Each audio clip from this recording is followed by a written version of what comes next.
me see if I can get the camera a little bit closer to the DS and get started.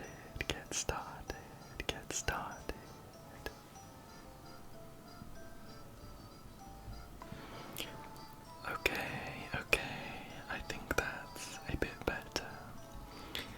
Let's jump straight in to continue with the Kinbot save. We're gonna get a bit of a recap. Okay.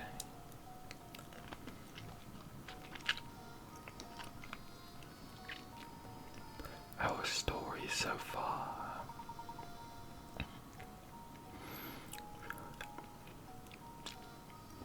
A letter requesting help brings Professor Layton and his assistant Luke to the remote St. Mystere.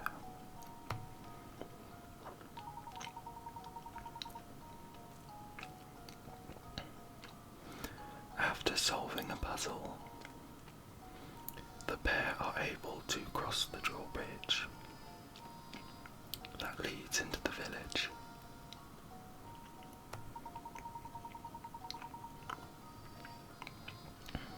Now Luke and Layton must go to Reinhold Manor, residence of Lady Dahlia, the author of the letter.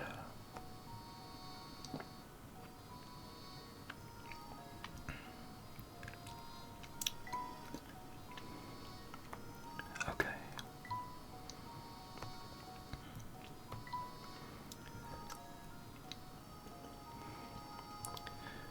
Just a couple of taps to see if we can find a hint coin, and then let's head on in.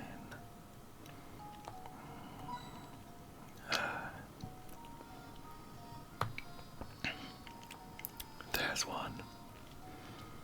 Let's head in.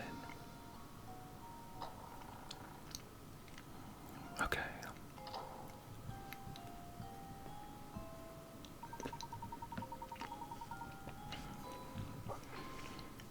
Welcome to Reinhold Manor. Thank you for coming. I am Matthew, butler and servant to the Reinhold family.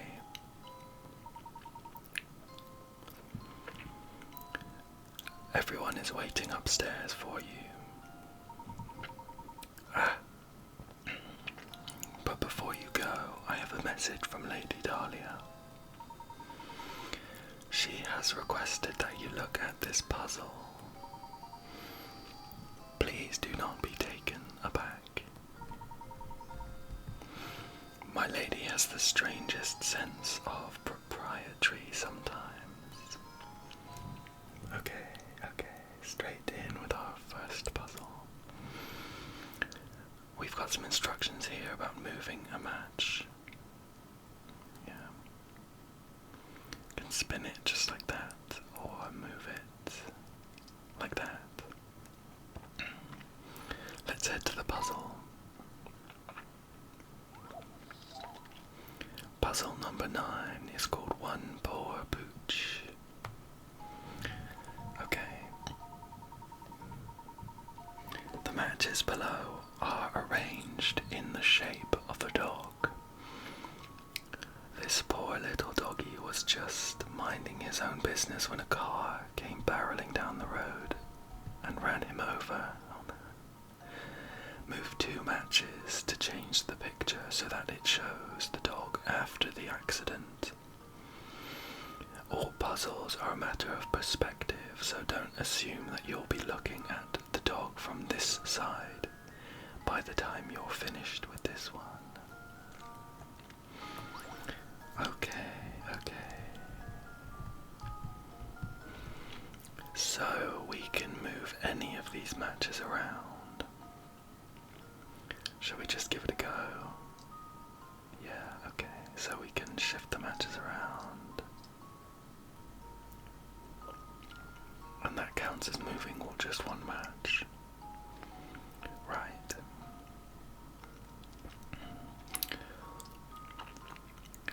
Well, I don't think moving this match is correct.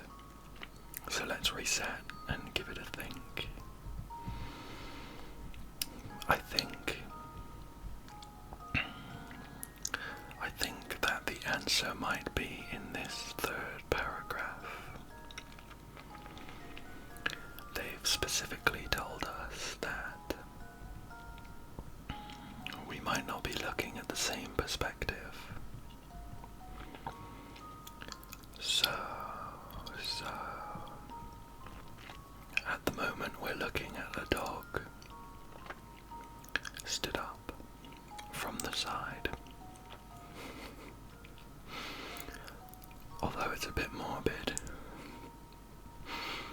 I'm imagining that after this dog has been hit by the car, it might be flattened. And I'm imagining like one of those cartoon dogs that is flattened with its legs splayed out. Something like, yeah, that's about right.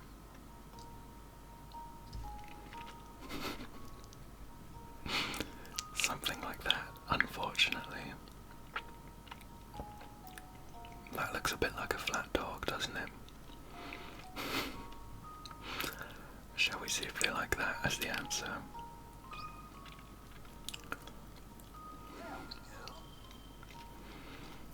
Well, I'm almost upset that that's the correct answer, but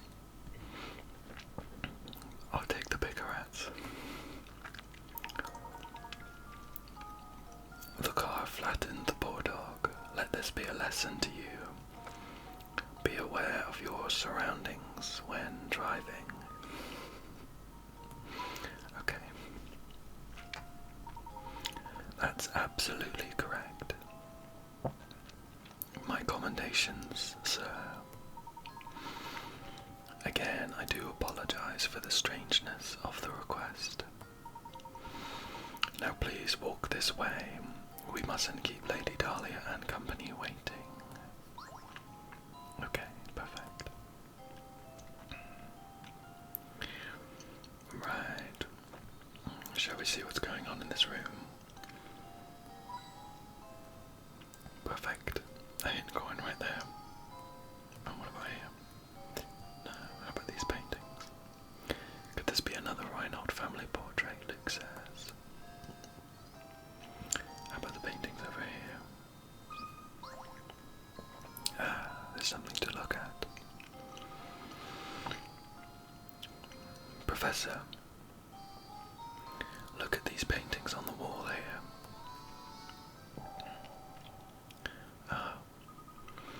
It's a very nice portrait, isn't it? I bet that's the late Baron Reinhold pictured there. But what about this one, Professor? I wonder who that could be.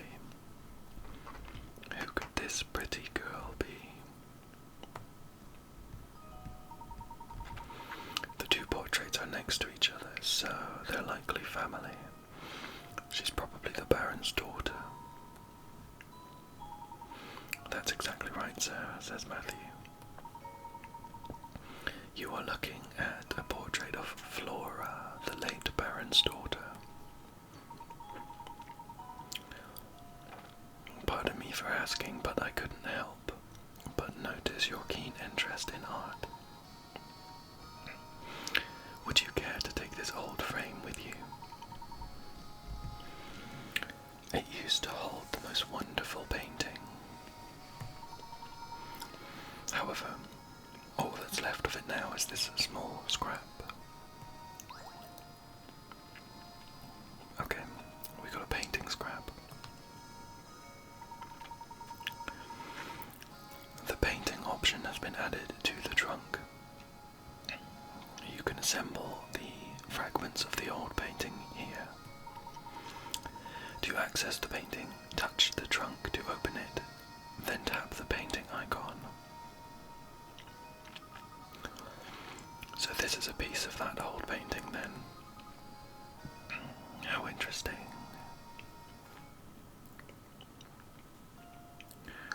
Okay, what about down here? Something else to look at. Bookshelves seem to line every wall of this estate. The Baron must have been quite the avid reader. It's important to keep your mind sharp, Luke, so why don't you give this puzzle a go? Okay, here we go, another puzzle. Puzzle number 10 is called 4 digits. 4 digits. 4 digits. It says A, B, C, and D are single-digit numbers. The following equations can all be made with these numbers. Find the values of each and input your answer as a 4-digit number: A, B, C, D. Okay, so let's review these equations.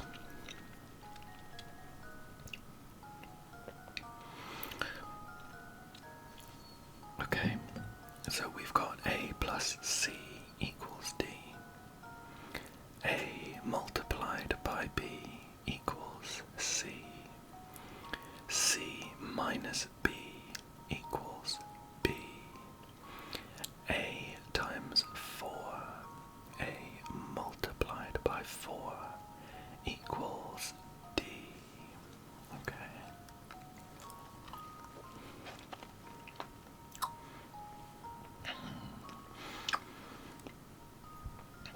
Now,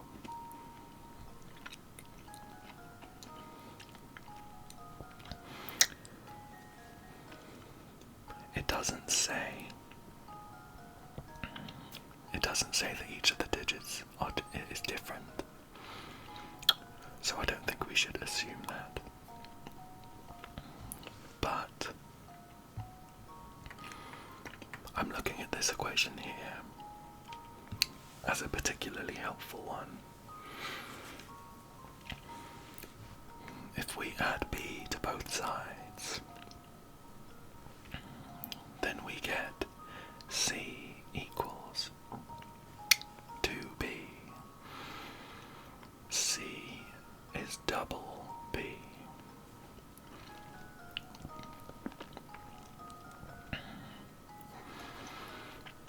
There's only so many pairs of numbers that could be.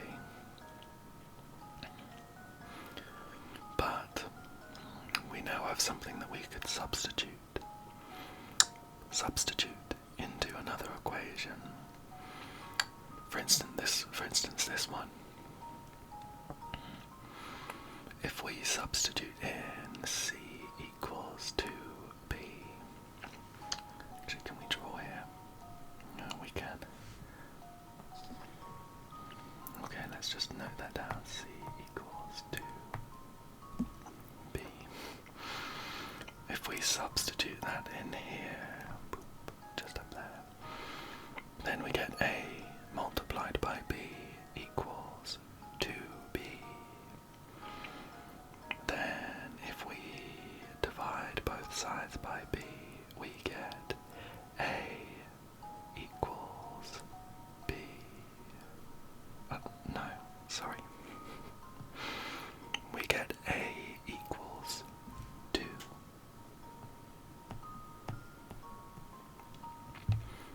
We have a times b equals 2 times b. Dividing both sides by b gives us a equals 2. And I have a feeling from that we can get the rest of the digits. If a equals 2, then d equals 2 times 4 from this final equation. So a equals 2, and we're running out of space a bit, but I'm going to note it down here. D equals 2 times 4, which equals 8. So we have a is 2 and d is 8. Now this top one says, after we substitute in our answers, 2 plus c equals 8.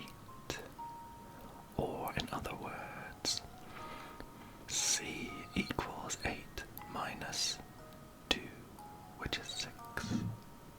So c equals 6. I'm going to note down the a as well. A equals 2. And we just need to figure out b. And we already have this helpful equation here that says c equals 2b. C equals 6, and so b equals 6 divided by 2, which is 3. B equals 3. Right, shall we just double check with some of these equations that we haven't looked at? Well, let's check with this one. A times B equals C. If we plug in our answers, we have 2 times 3 equals 6, which is correct. And let's double check one with D.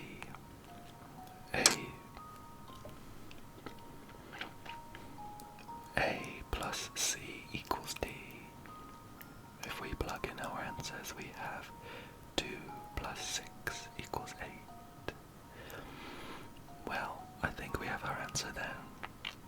The 4-digit number is 2, 3, 6, 8. 2, 3, 6, 8, and submit.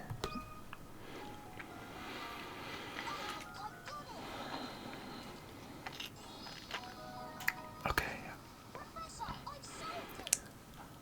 I quite enjoyed that one. I know that the maths puzzles aren't for everyone, but I quite enjoyed it.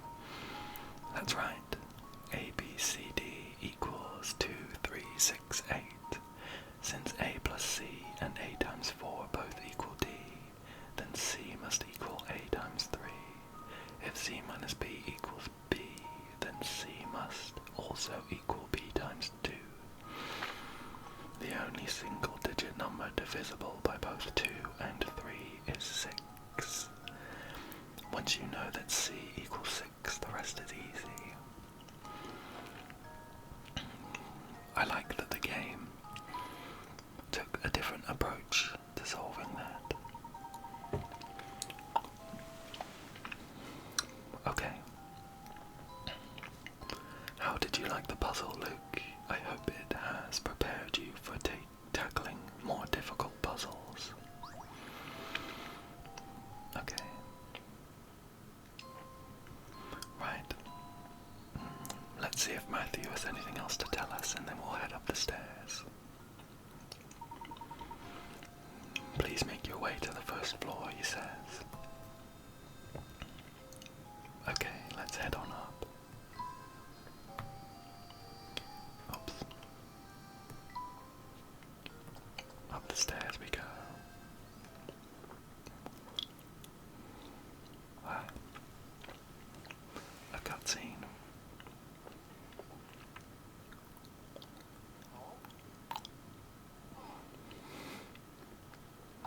You must be Professor Layton, mademoiselle.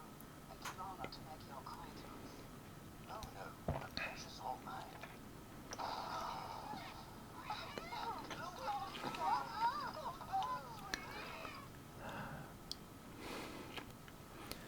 Oh no. Dahlia says, honestly, why am I constantly surrounded by incompetence? This is a disaster. Whatever is the matter, says Professor Layton.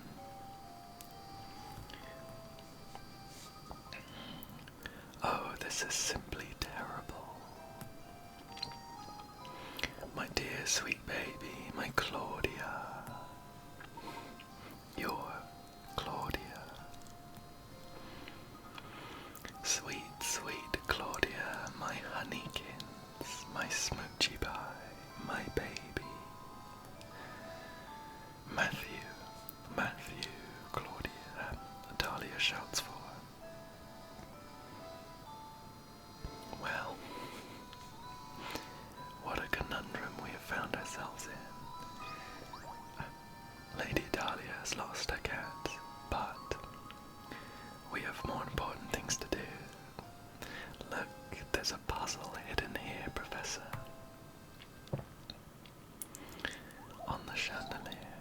Wow, we've jumped all the way up to puzzle 110, which is called the Vanishing Cube. The Vanishing Cube.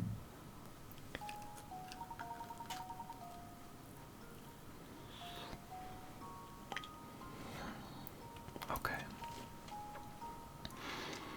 This puzzle says, on the table below are 4 cubes made up of matches.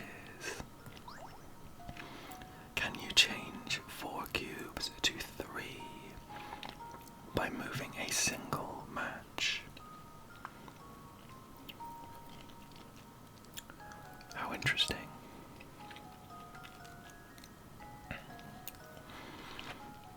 Four cubes into just 3. So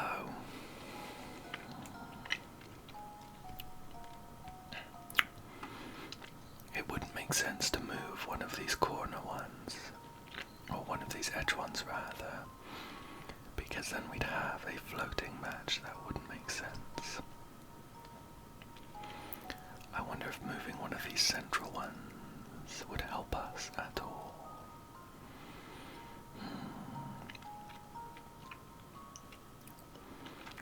Well, I don't see how moving that one would help. Oops, let's slot that back. In you go.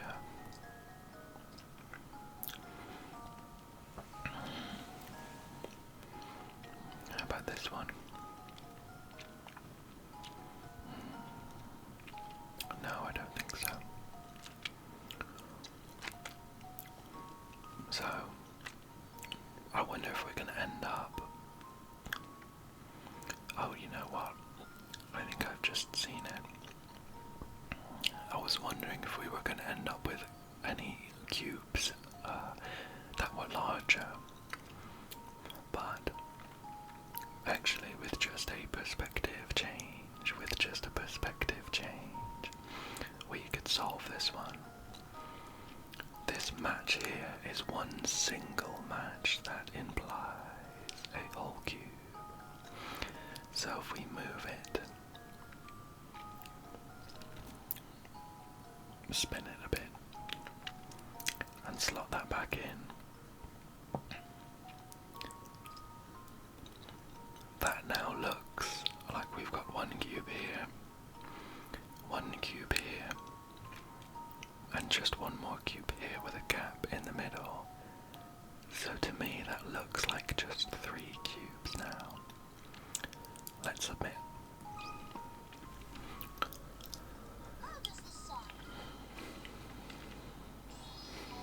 Perfect, perfect. 20 picarats, 20 picarats. Brilliant, brilliant, brilliant. Were you easily able to visualize the matchstick cubes as 3-dimensional objects? I quite like that one. And this picture illustrates it well, I think. Okay. Piece of cake. Now let's go find more puzzles.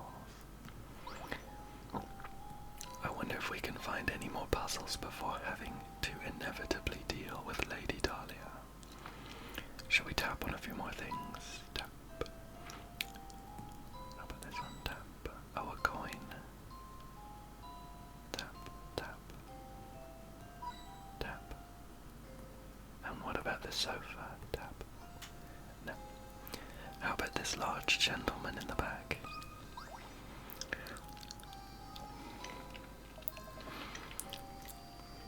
Yeah, his name is Gordon. You're Professor Layton, yes. My name is Gordon, the Baron's brother, and one of those who requested your services. I'd like to explain our situation further, but right now it's probably best to do as Lady Dahlia says. Okay. And what about the thin gentleman?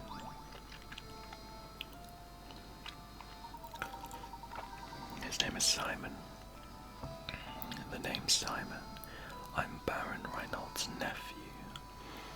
My father is the little brother of Gordon there. Or rather, he was until he kicked the bucket, as they say. But I digress. So you're the famous Professor Layton. I thought you'd have more presents. Well, never mind that. I take it you won't mind if I throw a puzzle your way. I'd love it, actually. It shouldn't prove difficult for a man of your ability. Okay. If you're as good as they say, this shouldn't amount to much more than a distraction. Okay. Puzzle 11 is called Arc and Line. Okay. It says, as shown in the diagram below, you have a quarter of a circle. Within this circle is rectangle A, B, C, D, which touches the edge of the circle at point D. Assuming that point B is located at the center of the circle, how long is diagonal line AC? Right, well, let's think about this. I have a feeling that this one might be a bit easier than it seems. If B is at the center of the circle, and D is at the edge of the circle, then the line BD, oops, I've messed up that line. The line from B to D is a radius, and we know that the radius is 10 centimeters from this, from these markings down here, 5 centimeters and 5. So if line BD is 10 centimeters, and this is indeed a rectangle, then line AC would be the same. It would also be 10 centimeters. That feels correct to me. I wonder if there's anything we could do to check our answer. But I'm not sure there's anything easy. Well, yeah, BD, AC. That's the radius. Yep. Okay. I have a good feeling about this one.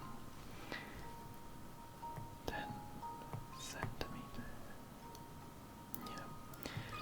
Let's input that. 1, 0. Submit.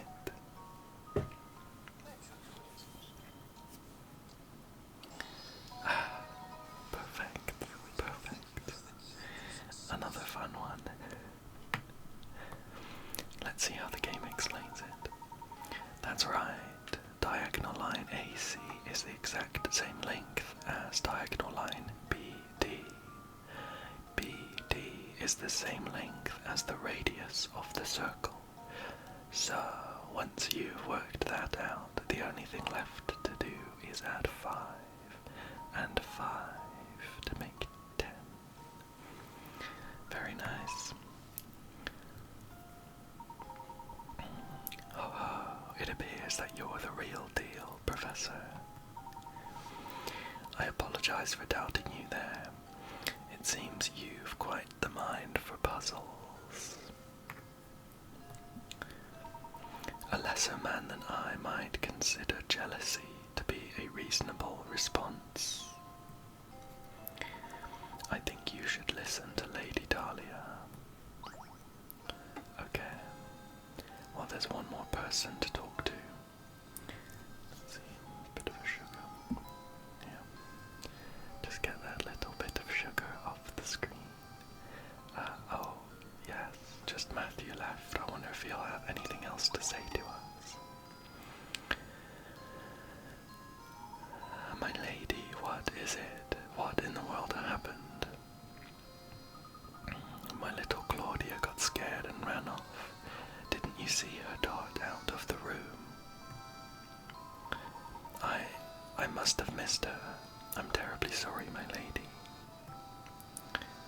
Oh, you're just useless, aren't you? Professor, you didn't see which way my baby ran off to, did you? Your baby, madam. If you are referring to that white cat, I saw it run out that door a moment ago. What? And you simply stood there and let her escape? Well, she is a cat. They are animals after all, and animals must run about from time to... You fool, she is not just a cat. She has a name, and that name is Claudia Reinhold. She is a delicate flower, and she is simply a mess when I'm not close by to comfort her. Matthew, I need you to find Claudia and bring her back immediately. About this little inheritance problem of yours, Lady Dahlia. That can wait. Can't you see that we have a more pressing concern on our hands at the moment? You could have stopped her and you didn't, so you have a responsibility to find Claudia and bring her back. Sending the Professor off to find a silly cat. The nerve. Who do you think you are? Oh, it's fine, Luke. Besides, Lady Dahlia does have a point. It does seem we let Claudia run off. He's such a gentleman. Madam, if you'll excuse us, we have a cat to track down. Thank you, and please hurry. My Claudia is such a delicate flower, even the coarse outdoor air might prove too much for her. Noise at the manor was added to your list of mysteries. Chapter 2, The Fugitive Feline. Lady Dahlia's cat has escaped. Search Saint Mystère for the runaway feline. Yes, let's go ahead and save. Pop it just there. Yep. Okay, perfect.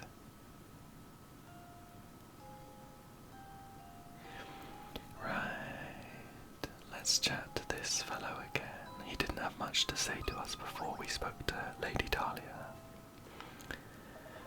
Ah, are you still here? When are we going to discuss the inheritance? Oh, not much from him. And what about Simon? Any thoughts on what's just happened, Simon? I do hope you bag that cat quickly. We didn't call you out here to track down lost pets, after all. No, and how about Lady Dahlia finally? Why are you still here? My precious Claudia is out there alone. Go and find her and bring her back at once.